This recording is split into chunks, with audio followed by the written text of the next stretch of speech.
नमो श्री सद्गुरु नमो सच्चिदानंद नमो विघ्न नाशिक पिता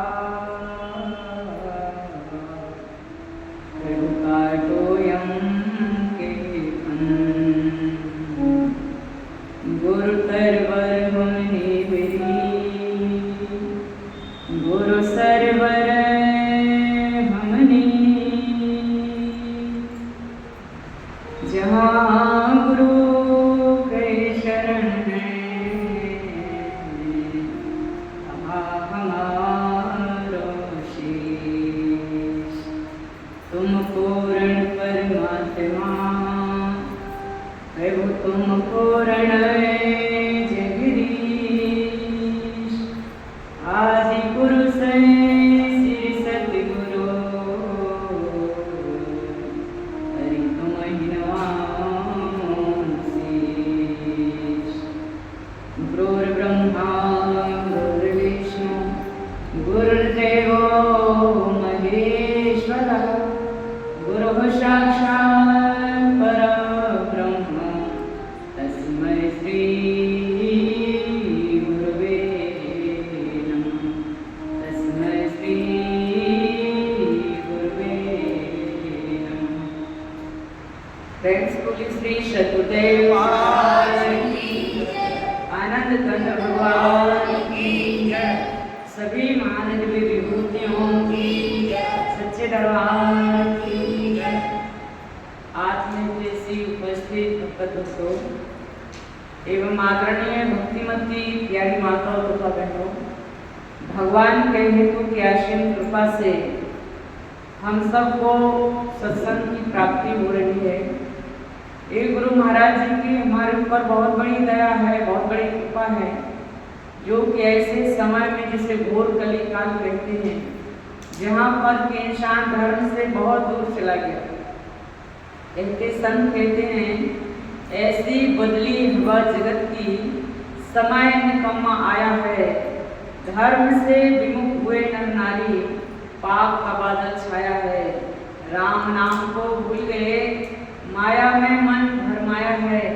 सद्गुरु प्रभु अब दया करो देखत दिल घबराया है। ऐसी घोर कली काल की हवा चल रही है कि इंसान धर्म से बहुत दूर चला गया।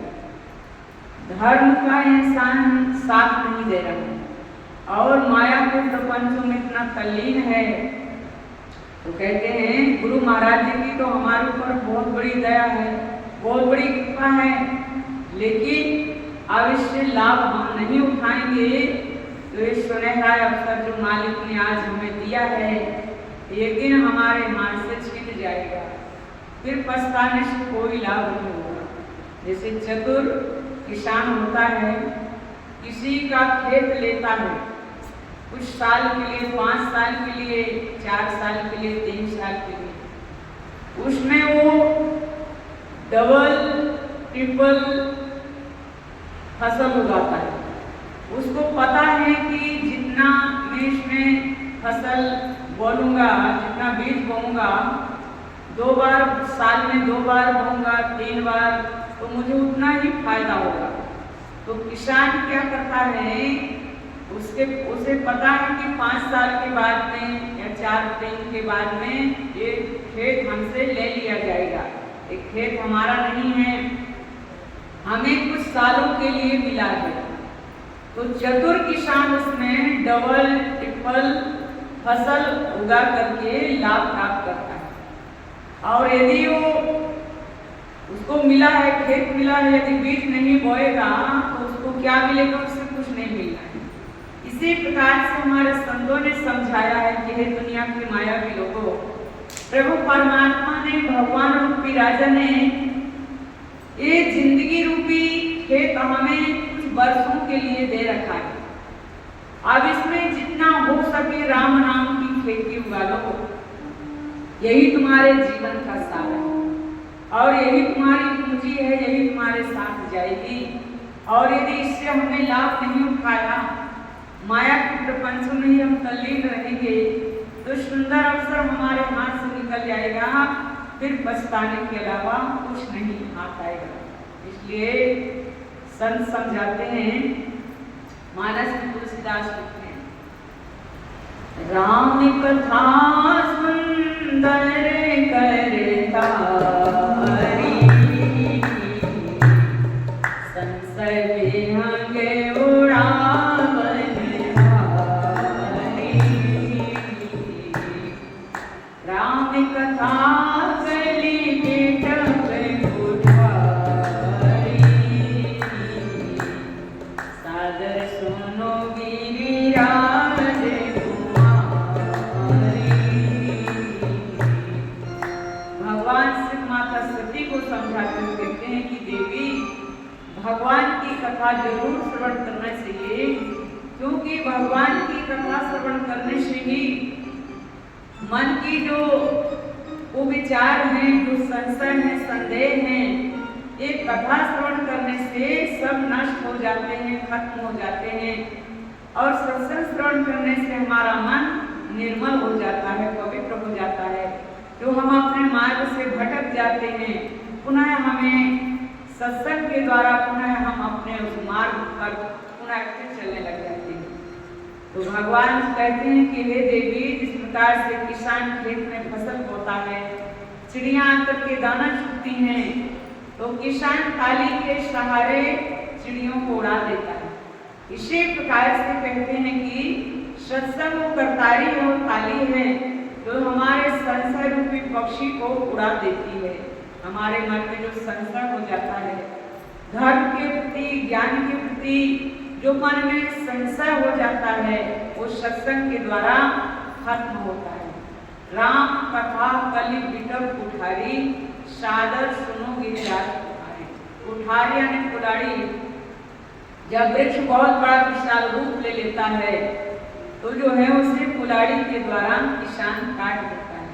इसी प्रकार से मन में जब संशय का बहुत बड़ा संशय हृदय के अंदर में बहुत विशाल रूप ले लेता है, तो घर में बैठ करके संशय का निवारण नहीं होता। उस संशय का निवारण देवी सत्संग से होता है। इसलिए सत्संग हमारे जो है जिंदगी की, मन की खुराक है। शरीर की खुराक भोजन होता है और मन की खुराक भगवान का भजन होता है। जितना ही इंसान सत्संग में जाएगा उतना ही उसको पुण्य की प्राप्ति होती है और उसके अंदर से वो विचार खत्म होते हैं। और सच्चा भक्त वही होता है जो हमेशा सत्य का साथ देता है। महाभारत के युद्ध के समय भगवान पूछते हैं, बहुत महारथी बड़े बड़े योद्धा युद्ध करने के लिए वहां पर तैयार हुए। भगवान ने मन में विचार किया कि इनको परखें तो सही, कौन कौन इस युद्ध में तैयार है युद्ध करने के लिए। तो भगवान ने बवरीक पर भगवान की नजर पड़ती है। बवरीक से कहा कि बवरीक, क्या तुम भी युद्ध के लिए तैयार हो? उसने कहा कि हम हाँ युद्ध के लिए तैयार हैं। तुम्हारे पास क्या अस्त्र शस्त्र है?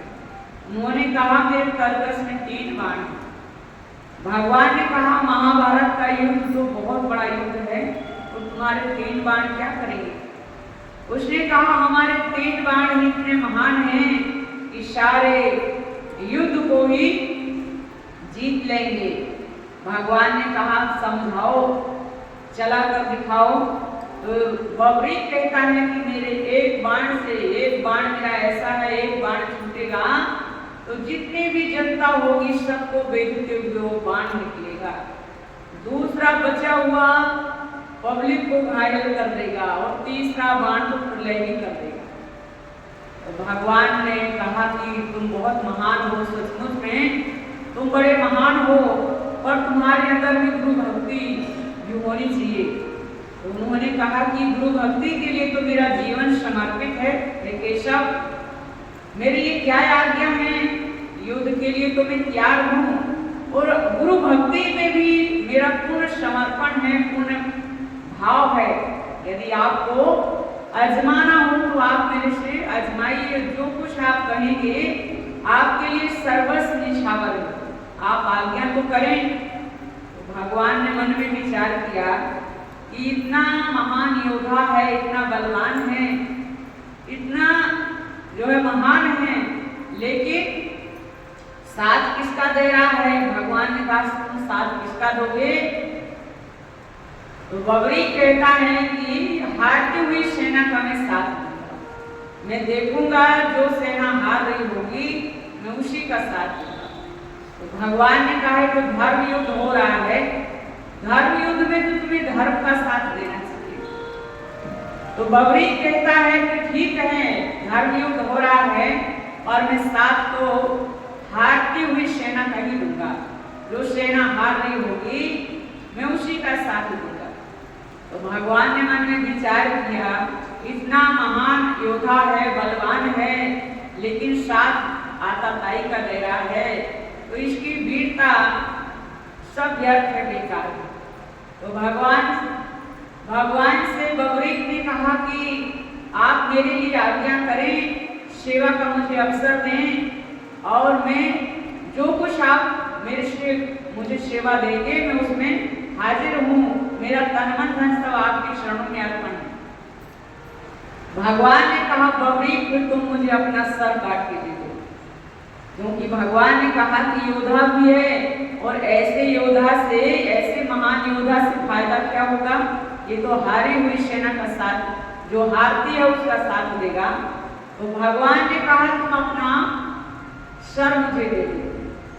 तो बबरी ने सर चढ़ा दिया, पर कहता है कि देखिए सब बड़ी इच्छा लेकर के आया था कि मैं इस धर्म युद्ध को देखूंगा, तो मेरी इच्छा पूरी नहीं हुई।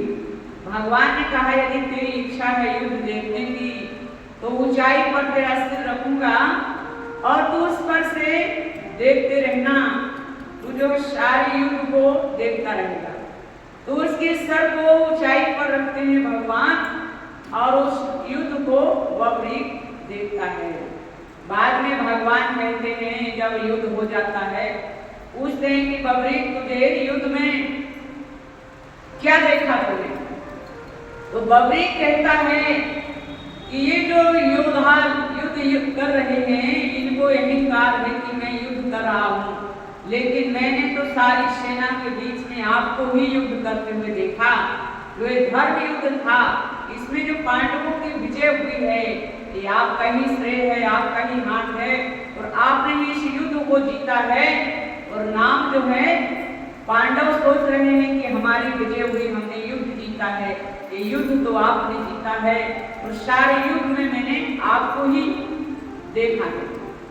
तो भगवान बड़े प्रसन्न होते हैं और भगवान कहते हैं कि बबरी मैं जो है तेरा नाम जब तक संसार में, जब तक दुनिया रहेगी तेरा नाम ही अमर रहेगा और आने वाला जो युग होगा लोग तेरी पूजा करेंगे और मैं तुझे अपना एक नाम दे रहा हूँ, तेरे साथ में मेरा नाम होगा, मैं तुझे खाटू श्याम करके दुनिया तुझे खाटू श्याम बोलेगी। तो कहने का मकसद कि भगवान उसका सर, क्योंकि इतना योद्धा है, बलवान है, पर आताताई का साथ दे रहा है। तो देखिए हमें हमेशा सत्य का साथ देना चाहिए। आप कितने बलवान हैं, बुद्धिमान हैं, धनवान हैं, गुणवान हैं, हर कलाओं से परिपूर्ण हैं, पर यदि आप धर्म से विमुख हैं तो आपके आचरण से भगवान प्रसन्न नहीं होंगे। हमें अपना तन मन धन से जो हमने वचन दिया है वो हमें प्रभु का साथ देना चाहिए, धर्म का साथ देना चाहिए। धर्मो रक्षकी रक्षका, हम धर्म की रक्षा करेंगे तो धर्म हमारी रक्षा करेगा। हम धर्म से मुंह मोड़ लेंगे तो हमारी रक्षा करने वाला भी कोई नहीं होगा। इसलिए भगवान हमें, दुनिया हमें सिखाती है, दुनिया से हमें बहुत कुछ सीखने को मिलता है कि निरंतर कर्म करते रहो, कायर मत बनो, शूरवीर बनो, जो है धर्म से मुंह मत मोड़ो। जैसे हम अपनी उदर पूर्तियों के लिए निरंतर कर्म करते हैं, हम कर्म करते हैं, हम सुख चाहते हैं कि हम दुकान बनाएंगे सुख मिलेगा, मकान बनाएंगे सुख मिलेगा, विद्या अध्ययन करेंगे, डिग्रियां प्राप्त करेंगे, हम अच्छा पैसा कमाएंगे, हमें सुख मिलेगा। सारे साज हम किस लिए सजाते हैं? सुख के लिए। लेकिन यदि हम धर्म से विमुख हैं तो सुख की वजह हमें दुख मिलता है। सच्चा सुख, सच्ची शांति तो हमें कब मिलेगी? जब हम धर्म का साथ देंगे, धर्म के रास्ते पर चलेंगे। संसार में हमारा आने का उद्देश्य, मकसद केवल एक ही है। संसार में आए हैं, अमर नहीं रहना है। कुछ वर्षों के बाद, दिनों के बाद, महीनों के बाद हमें दुनिया से जाना है। इसलिए हम संसार में आकर के सबका साथ दें, प्रभु के नाम का स्मरण करें, ध्यान करें, जो हमारे जीवन का सार है। उसे हम कैसे सत्य के रास्ते पर चलेंगे? उसके लिए हमें सबसे पहले ज्ञान गंगा में स्नान करना होगा, प्रभु परमात्मा के नाम को जानना होगा। वरना अपने मतानुसार हम बाहर का कितना भी आडंबर करें। तुलसीदास मानस में लिखते हैं, राका पति षोडश सुगन तारा गण समुदाय सकल गिरेव तब लाइए रवि बिन रैन न जाए। ऐसे ही बिना हरि भजन खगेशा मिटहि न जीवन के कलेशा। क्या कहा? राकापति षोडश सुगन। चंद्रमा अपनी पूर्ण कला से आकाश में जगमगाने लग जाए, तारागणों का समुदाय भी पूर्ण कला से आकाश में जगमगाने लग जाए, सारे जंगल में आग लगा दी जाए, धू-धू करके सारा जंगल जलने लग जाए, बहुत प्रचंड प्रकाश हो जाए, लेकिन जब तक सूर्य उदय नहीं होगा रात्रि का गहन अंधकार खत्म नहीं हो सकता है। ऐसे ही बिन हरि भजन खगेशा। ऐसे ही काकभूषण जी गरुड़ जी को समझाते हुए कहते हैं कि हे गरुड़ जी, दुनिया के कलेश कब खत्म होते हैं? जब इंसान भगवान का भजन करता है। इंसान का जीवन खुशहाल कब होता है? जब इंसान भगवान का भजन करेगा। तो हम बाहर का आडंबर अपने मतानुसार कितना ही कर लेंगे, जब तक प्रभु के शरणों से प्रीति नहीं होगी, भजन साधना नहीं करोगे, आत्मज्ञान को नहीं जानोगे, तब तक हमारी आराधना पूजा सब व्यर्थ है। इसलिए हम मान अहंकार को त्यागें, ज्ञान गंगा को स्नान करें, समय के सद्गुरु को पहचाने, प्रभु के चरणों में अपने मन को लगाएं। क्योंकि जब तक सद्गुरु को नहीं जाना, सद्गुरु के चरणों से संबंध नहीं जोड़ा, दुनिया के नाते रिश्ते सब नश्वर होते हैं, क्षणभंगुर होते हैं, टूट जाने वाले होते हैं, दूध के दांत के समान होते हैं। जो बच्चों के दूध के दांत आते हैं वो कुछ दिनों के बाद गिर जाते हैं, जो लास्ट में आते हैं वो अंत समय तक साथ देते हैं। ऐसे ही दुनिया के नाते रिश्ते दूध के दांत के समान होते हैं, जो जोड़े जाते हैं और मिनटों में टूट भी जाते हैं। लेकिन परमात्मा का जो संबंध होता है, समय के सद्गुरु के चरणों से जो अपना संबंध जोड़ता है, वही अमर होता है। उसी से हमारा यह लोक और परलोक सुधरता है, संसार में ना हमारा सार्थक होता है। तो हमें मौका मिला है, प्रभु परमात्मा ने हमें अवसर दिया है, मौका दिया है, हम इस मौके से लाभ उठाएं, भजन साधना से जीवन को उद्धार करें। एक भजन होगा, सभी लोग मिलकर बोलेंगे। फ्रेंड्स बोलिए आनंद कंद भगवान सच्चे दरबार की।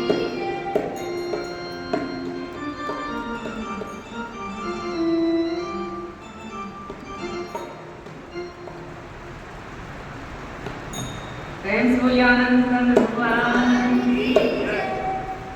आधी रात ढली जीवन की, होगा अभी सवेरे, आधी रात ढली जीवन की, होगा अभी सवेरे, आजा वंदे गुरु शरण में काहे करता देर, आजा वंदे गुरु शरण में काहे करता देर,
अभी सवेर रे, आजा बंदे गुरु शरण में काहे करता देर। जीवन हमारा आधी जिंदगी निकल गई, शेष जीवन बचा है। प्रभु शरणों में अपने मन को लगाएं, जो हमारे जीवन का सार है।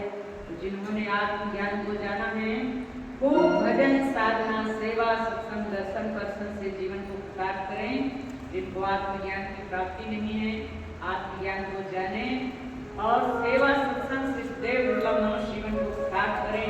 क्योंकि देखिए, ज्ञान के साथ साथ जब तक सेवा का जीवन के अंदर में भाव नहीं होगा, तो ज्ञान भी विकसित नहीं होगा। आप घर में पौधा लगाते हैं, गाय पालते हैं, यदि उस पौधे में आप पानी नहीं डालेंगे, तो जिस पौधे से आप जो है चाहते हैं कि हमें जो है सुंदर हरा भरा देखने को मिले, वो पौधा हरा नहीं होगा, सूख जाएगा। पानी नहीं डालेंगे, सूख जाएगा। आपको फूल नहीं मिलेगा, सुगंध नहीं मिलेगी, तो वो जो है पौधा सूख जाएगा। घर में आपने गाय पाल रखी है, उसकी सेवा नहीं करोगे तो आपको चाहते से हमें दूध मिले तो आपको नहीं मिलेगा।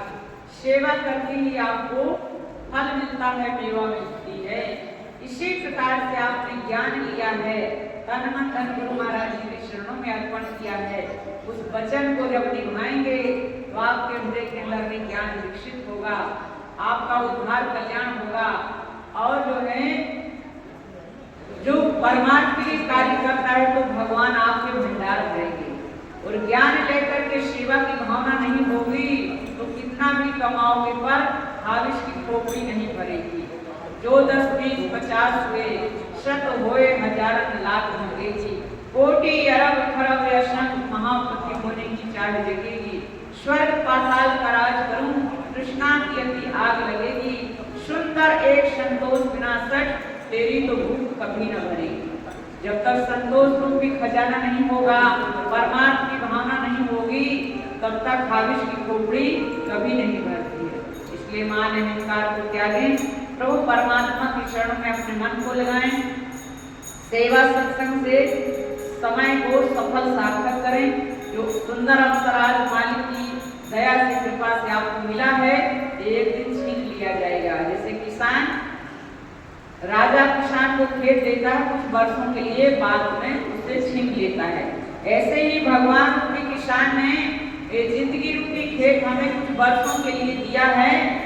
इससे लाभ उठा लो, नहीं तो मालिक हमसे ये मौका, ये अवसर, ये जिंदगी छीन लेंगे।